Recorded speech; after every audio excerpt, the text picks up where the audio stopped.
प्रभाग क्रमांक 1 अनुसूचित जमाती म्हणजे एस टी प्रवर्गातून उमेदवारी ज्यांना मिळालेली आहे राष्ट्रवादी काँग्रेस पक्षाकडून सौभाग्यवती नूतन राहुल प्रताप माझ्यासोबत आहेत. ताई, तुम्हाला राष्ट्रवादी काँग्रेस पक्षाकडून उमेदवारी मिळालेली आहे, काय आहे तुमची प्रतिक्रिया? सर्वप्रथम पक्षाचे ज्येष्ठ नेते शरद पवार साहेब, अजितदादा पवार, सुप्रियाताई सुळे आणि माननीय सुनील अण्णा टिंगरे यांचे खूप खूप आभार मला उमेदवारी जाहीर केल्याबद्दल. त्यानंतर गेले 18 वर्ष माझे पती राहुल भरत प्रताप हे समाजकार्यामध्ये कार्यरत आहेत. तर त्यांचा कुठेतरी जे कार्य आहे त्या कार्याचे फळ आम्हाला आता ह्या वेळी मिळते आहे.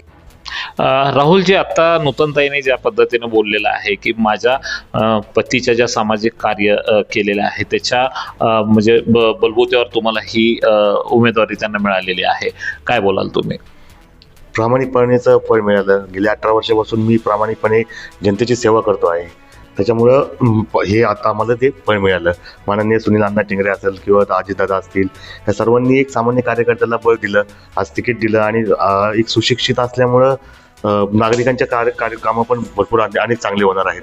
कारण की आज हा युग इंटरनेटचं युग आहे, AI चं युग आहे.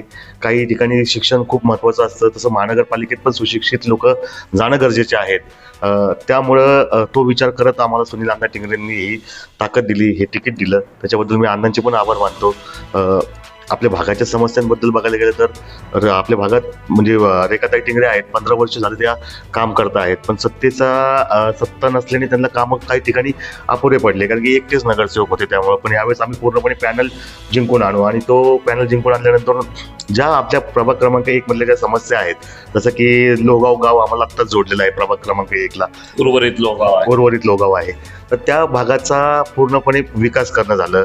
तर तिथे रस्ते आहेत, पाणी आहे, लाईट आहे, ड्रेनेज आहे, या सगळ्या गोष्टींसाठी आम्हाला त्या कामं करायचे आहेत. त्या कामाचा निधी कसा आणावा, एक सुशिक्षित उमेदवार असतो, तो व्यवस्थित पद्धतीत त्याला माहिती असते की काय करायचं आहे आणि तो कशा पद्धतीत निधी आणू शकतो. तर त्यामुळे मी त्यांचे सगळ्यांचे आभार मानतो की यांनी एक सुशिक्षित आणि सर्वसामान्य कुटुंबातल्या उमेदवाराला संधी दिली. तुम्ही बघत असाल की तुम्हाला माहिती आहे की आपल्या भागामध्ये मामा आसखेडचं पाणी येऊन थांबलंय, पण ते साठवण्यासाठी जागा नाहीये, टाक्या बांधलेल्या नाहीयेत. तर त्या टाक्या आम्ही येणाऱ्या 5 वर्षात बांधू आणि पूर्णपणे 24 तास 7ही दिवस पाणी लोकांना देण्याचा प्रयत्न करूयात. त्याच्यानंतर तुम्ही बघत असाल की फक्त नगरसेवकांची कामं काय असतात, तर म्हणजे नळ असतं, तर पाण्याचा प्रश्न आहे तो कधी सुटलेला नाही अजूनपर्यंत. एवढे मोठे राज्यात देशात सगळीकडे सत्ता असताना पण प्रभाग क्रमांक नावाला 1 राहिलेला आहे आणि तिथं आमचा एकच नगरसेवक आहे. आम्ही पूर्णपणे 4 नगरसेवक आलो, तो आम्ही तो प्रभाग क्रमांक 1ला खरा 1 बनवून दाखवूयात. दुसरी गोष्ट असते नगरसेवक मधला घेतला तर रस्ते. तर तुम्ही रस्ते बघा, माझी पत्नी स्वतः गरोदर आहे आणि आज मला तिला घेऊन फिरत असताना ते पोटात माझी पत्नी असल्यामुळे मला ती कळ जाणवती, पण इतर सगळ्या महिला ज्या गरोदर आहेत त्यांचं किती अडचणी होत असेल त्यांना, की हे आज आम्हाला स्वतः अनुभवतो त्यावेळेस ते दिसतंय.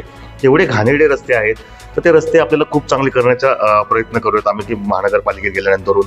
त्याच्यानंतरून लाईटचा विषय आहे, तर अनेक ठिकाणी लाईट नाही आहेत. आपल्या भागामध्ये जंगल जवळ आपण जंगलांच्या जवळ पोहोचलेलो आहे. तुम्ही हे बोलता की बिबट्या आला किंवा कुठलेही प्राणी इकडे येतात, तर त्याच्याबद्दल कुठलीही सुरक्षा आपल्याकडे नाही आहे. ते सुरक्षा भिंती असल्या पाहिजेत. ते कुठली जंगली प्राणी, वन्य प्राणी आपल्याकडे येता कामा नये किंवा आपली लोक तिथं जाऊन त्यांना त्रास देता कामा नये, ह्याच्याबद्दल सोयी सुविधा असतात. फक्त नगरसेवक म्हणले की हे आतापर्यंत 10 वेळा रस्ता खोदणे आणि रस्ता बनवणे, ह्याच्या पलीकडे काय केलं नाही. पण एक सुशिक्षित उमेदवार असल्यामुळे आम्ही काय करू की बाबा सर्वप्रथम रस्त्याच्या खालून जाणाऱ्या गोष्टी म्हणजे अंडरग्राऊंड केबल असेल, पाईपलाईन नाळाच्या असेल, ह्या सगळ्या गोष्टी ज्या अंडरग्राऊंडच्या पहिले काम आहेत ते पूर्ण करूयात आणि मग त्याच्यानंतर रस्ता बनवूयात. म्हणजे सारखं रस्ता खोदायचे आणि ते करण्याची गरज पडणार नाहीये. नाहीतर आपल्याकडे काय होतं की निवडणुका आल्या जातात. तुम्ही बघत असाल की निवडणुकीच्या वेळेत या नगरसेवकांना डांबर टाकण्याची वेळ आली आहे, रस्त्यावरती पुन्हा वेळ आली. तुम्ही जर चांगली कामं केली असती तर तुम्हाला आज लोकांना घरात बसून तुमच्याबद्दल लोकांनी नाव काढलं असतं, पण असं काहीच घडलेलं नाहीये.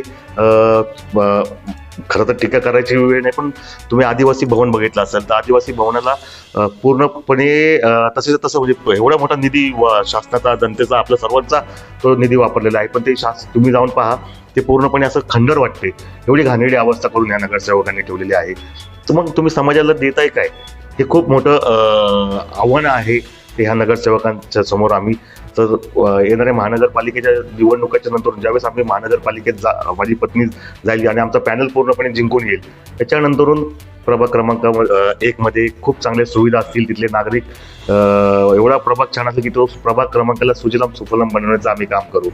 आता ज्या पद्धतीनं तुम्ही लोकांच्या गाठीभेटी घेताय किंवा प्रचार करताय, तर लोकांच्या प्रतिक्रिया काय आहेत? लोक म्हणतात की आम्हाला ह्या भागात कोण नगरसेवक होते हेच माहिती नाही.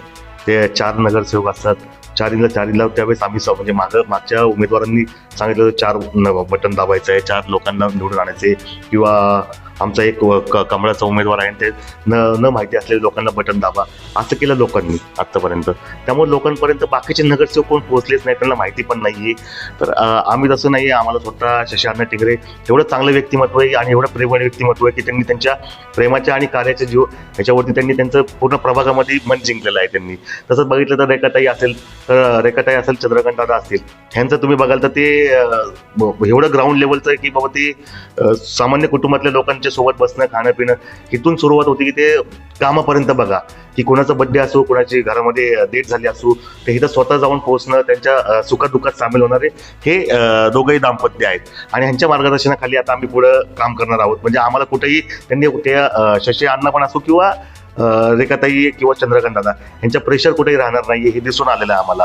तर त्यामुळे आम्ही प्रेशर खाली उठ आणि बसचं राजकारण ह्या प्रभागामध्ये आता ह्याच्या पुढे दिसणार नाही. आता ह्याच्या पूर्वी काय व्हायचं, एक नगरसेवक आणि त्याच्या आतमध्ये बस म्हणलं की बस, उठ म्हणलं की उठ, त्यामुळे आम्हाला आम्ही त्या विचारात तशातले नाही. त्यामुळं त्यांनी आम्हाला घेतलं की काम करण्याची संधी आणि चांगले कार्यकर्ते आहेत म्हणून तो पाहिला, आम्हाला शिक्षण पाहिलं, आमचं कार्याचा अहवाल पाहिला आणि त्याच्यानंतर आमच्यासाठी ह्या दोघांनी पण प्रयत्न केले की हे लोक आमच्या पॅनलमध्ये असले पाहिजेत.